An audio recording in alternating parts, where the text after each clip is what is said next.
Ne touchez pas à nos flamants roses et à nos espaces protégés. Les Albanais sont vent debout contre la famille Trump. Depuis 6 jours, ils manifestent contre les projets immobiliers du gendre de Donald Trump, Jared Kushner, et de son épouse Ivanka. Hier soir, ils étaient des dizaines de milliers dans les rues de Tirana. Le récit de Pascal Achard. 6e jour consécutif de manifestation ce samedi en Albanie.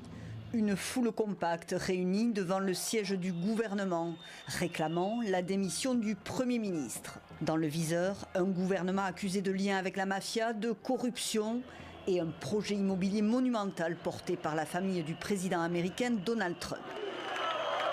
Un peu plus tôt dans la journée, rassemblement aussi à 150 km de Tirana, sur le site en question. Le lagon de Viosanarta, une zone protégée du littoral, menacée par la construction d'un immense complexe touristique de luxe. Des flamants roses à l'effigie d'une révolte qui enfle, symbole de nombreuses espèces d'oiseaux migrateurs menacés par ce projet. Pour moi, ce n'est pas juste un complexe touristique s'il s'agit de 10 000 villas. Nous avons donc 3 000 flamants roses dans un lagon que l'on peut voir aujourd'hui. Et demain, nous allons bâtir une nouvelle ville et un zoo avec 5 flamants roses. Pour moi, ce n'est pas normal.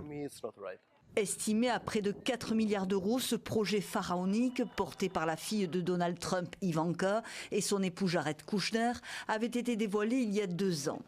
Face à la colère qui enfle, le Premier ministre albanais a tenté il y a quelques jours de rassurer, en affirmant que rien n'avait été encore approuvé. Mensonge selon les manifestants qui dénoncent de nombreuses zones d'ombre.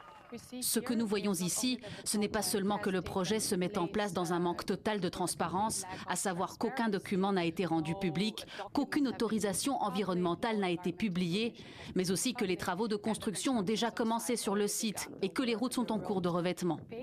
Des incidents ont éclaté fin mai lors d'une première manifestation contre des travaux préparatoires et la pose de barbelés pour délimiter la zone.